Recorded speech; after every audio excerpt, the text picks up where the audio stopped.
brethren in the temple of truth. And if this is your own first time on Mayegun's Diary Political, there are four steps on this platform before you settle down to enjoy what is the update tonight. The first thing is to read the caption of the broadcast, and you have to read beyond that. Read the description of the broadcast as well. Then like it, like a temple. You have an offering time, and you have to give that before you also settle down, which is like the broadcast. Share it as well to invite your friends and your not so friendly friends that Mayegun is live. Make them to come put mouth, Kowagbenusi. Sorry. And if you have done all of that, thank you.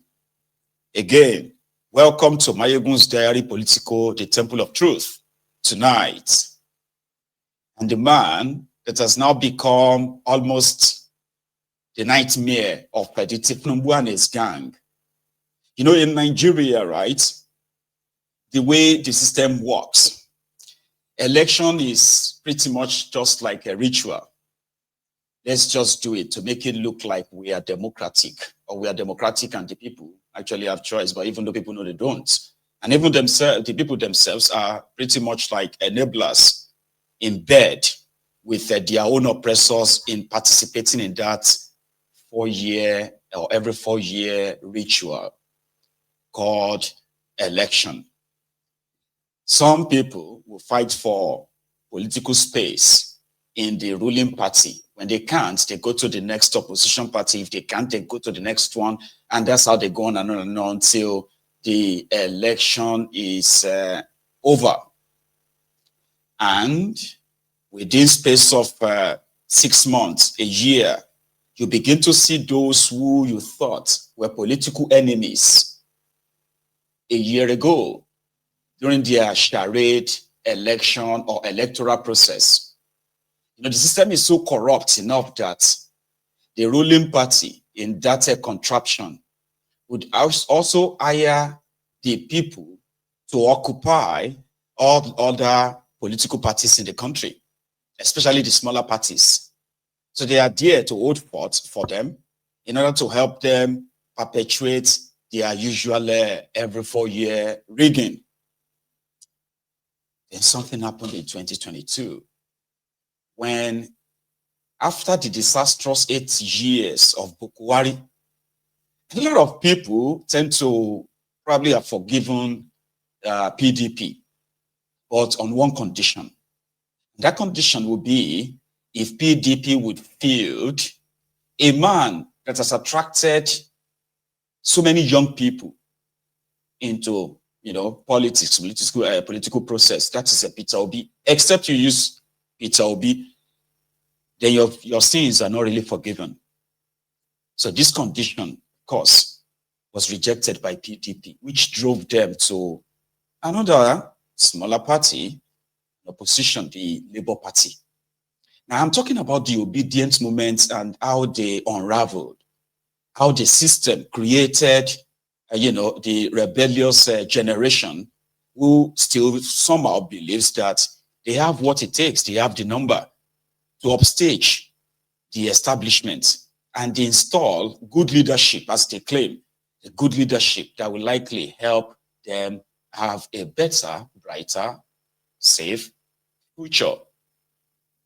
Unfortunately, the system still managed to shortchange them in a movement that normally, like I said, few months after the elections, everybody just goes back, go back to the status quo. It is a winner takes it all sort of a system whereby the people that pretended to be opposition to the ruling party, they are really not an opposition to them.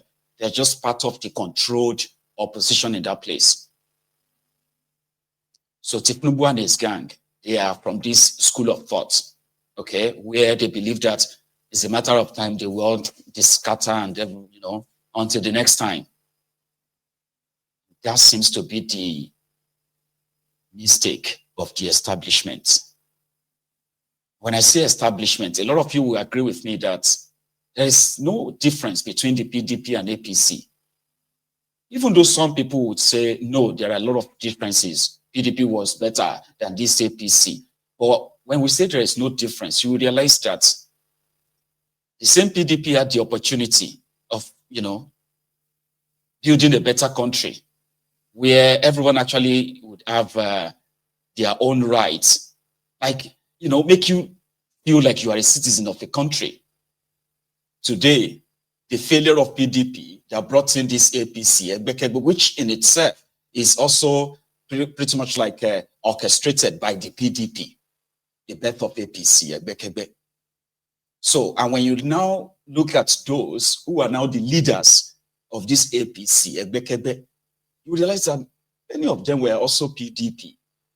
Yeah, in their prime, either as governor or as ministers or as a special advisor, this and that. So they've kind of like blended together because it is not really about ideology. It is not, their politics is not about ideology. It's just about interest. And they say it.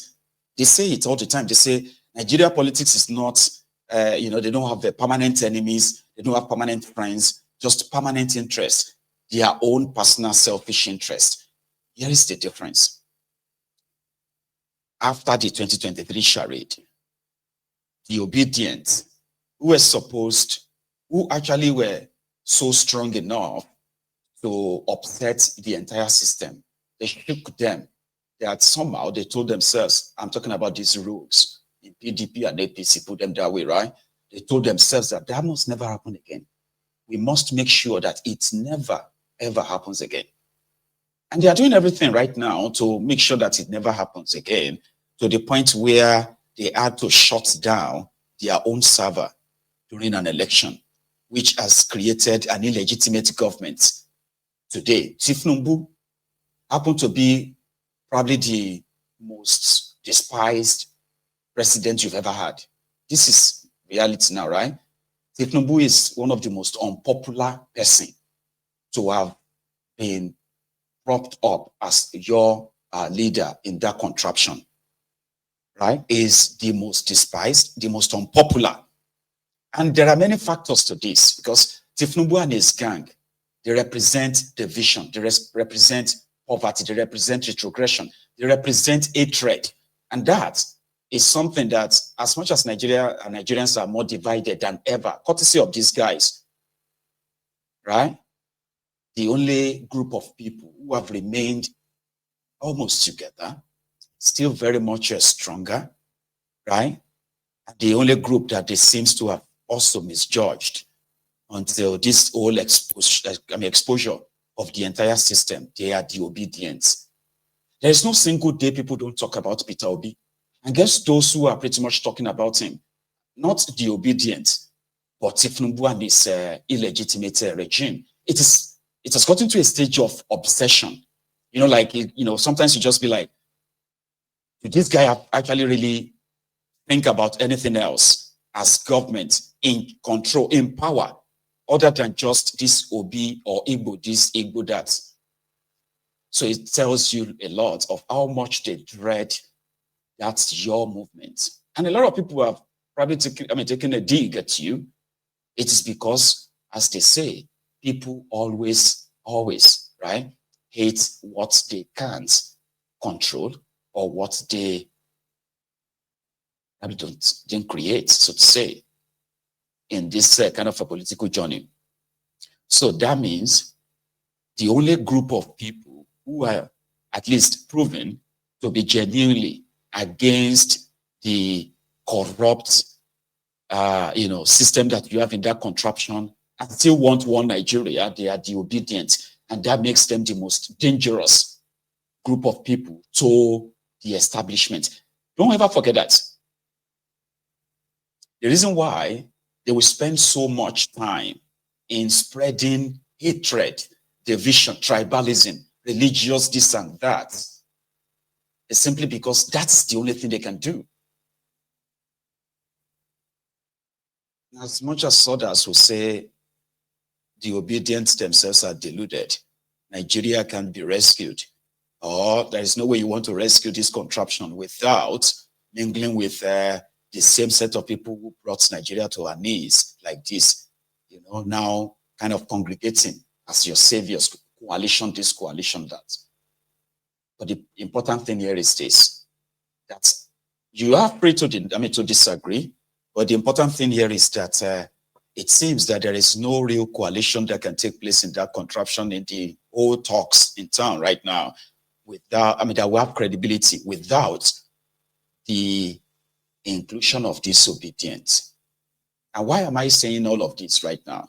Saying this because their leader, Peter Obi, right? The man that everyone believes is the reason why Nigeria is still pretty much together right now. And I'll tell you why they say that. Because some people believe that if not because of Peter Obi's personality, normal, right?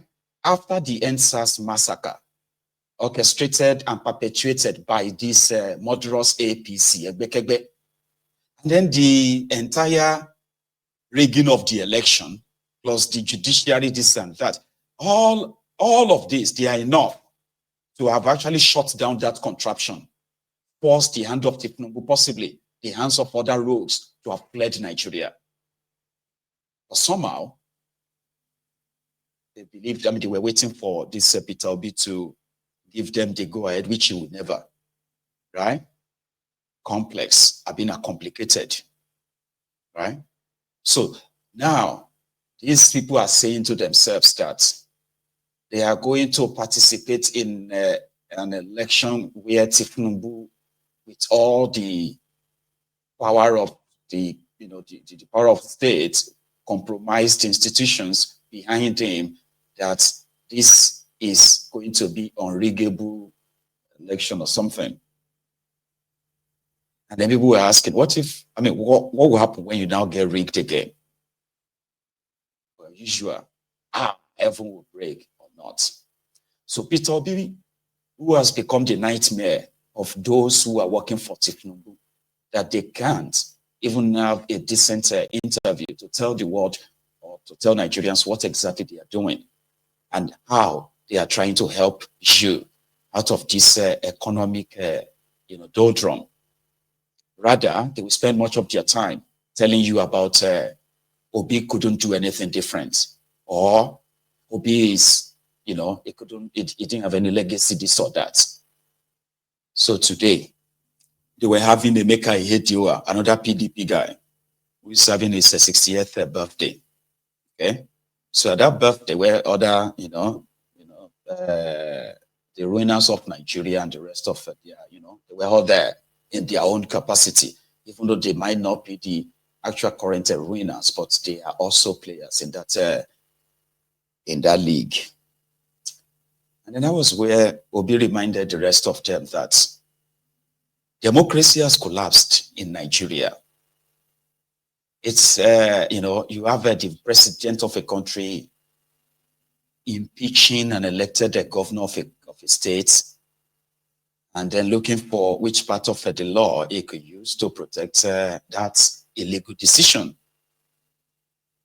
People can't really speak their mind before they get tracked down and locked up.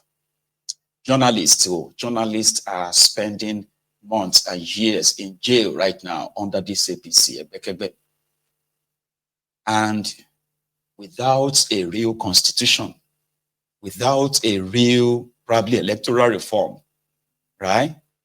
Going into an election with Tinubu is a pure waste of time, waste of life, and waste of resources. And when that is now the reality of this contraption, then you should stop pretending that you still have a democracy. In his own presentation, by the way, something that, the day before, Omoyele Sowore was also talking about these missed opportunities. However, he won't join their coalition for the obvious reason, right? So, Peter Obi. Well, if you look at what Bishop Kuka said, he says the work in progress. Let me follow my brother when he said about 1999. If you look at where we are today, it's like they started in 1999, laid the foundation. Some people came and took it to a decking, and some people were trying to raise it to first floor, And some people came and knocked everything down. That's the situation where we are now. Everything has been knocked down. Nothing works. And I'm somebody who can say this exemplarily. I became a governor through the courts when President Obasanjo and Atiku were governor. I did not pay the court 1 naira. I was sitting in my house in the office, and the court declared me winner. When a governor is not student, it can happen in Nigeria today. When I was being impeached, the president sent people to come and intervene on my behalf. Ken Namani came begging house people not to impeach me. Today, the president impeaches the person. So that is the thing that collapse. They were begging my house not to impeach me. And they were PDP. I was in anger. And they were begging. President was calling me and said, Peter, are you okay? Even when I was impeached, President Obasanjo called me and said, are you okay? Are you safe? When I go back from the court, when court eventually declared me under Njuba, President Yaradua called my phone in London and said, congrats. I said, President, I can't come back because, if I come back, these people, he said, tell me the flight in which you're coming back. And I told him, when I came in the first time, military people came to receive me at the airport. I couldn't believe it. I took me straight to him. Now the president will ask me not to come back here again. So it's fair. Let's not talk about it. Let's talk about how we are going to do it. It's collapsing.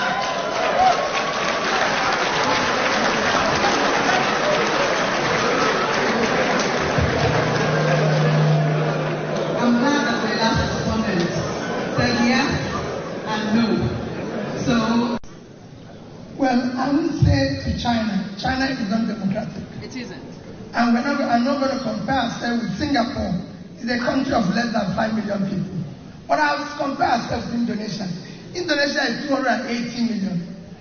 And coincidentally, India, country with the highest number of Muslims. We should look at their democracy. They have what we call proportional representative. That is what I've always championed and want to do.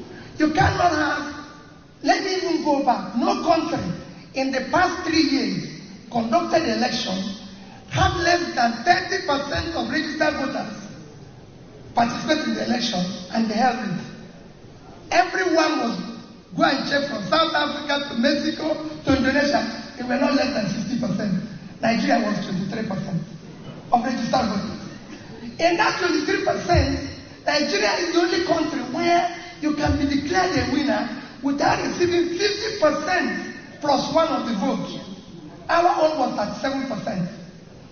And there's no proportional representation, which is why you can have opposition here. Because if you had that, what you said wouldn't have happened. Because the person there now has 7% of the vote, call it 40. In the Senate would have had 44 members. PDP, with their leader, would have had about 34 members, and Labour would have had 24. In fact, we should have actually formed government. You cannot have a minority person sitting in government with everything, chasing everybody out, destroying everything. We must change it and have proportional representation so that the legitimate solution. That is how it works. And when we do that, go and see it in Indonesia. In Indonesia, the president's party is not the leading party in the parliament, but they have proportional representation, which brings proper checks and balances. Like he said, it's the operators. That's why I said it's failing. His argument shows that it's failing. Because the operators now have failed it. That is when we go back, it is failing. Well, to me, it's like, okay, who is going to do it? Is that not what we have been preaching by telling everyone that if all of us agreed to be one country, so all of these conditions, these terms and agreements, they would have been sorted out where all of us would have agreed the type of government that we want, how the wealth of the land should be distributed and accessed. How do we want to protect ourselves? It varies, right? It varies. But no, some overfed miscreants, overfed pigs,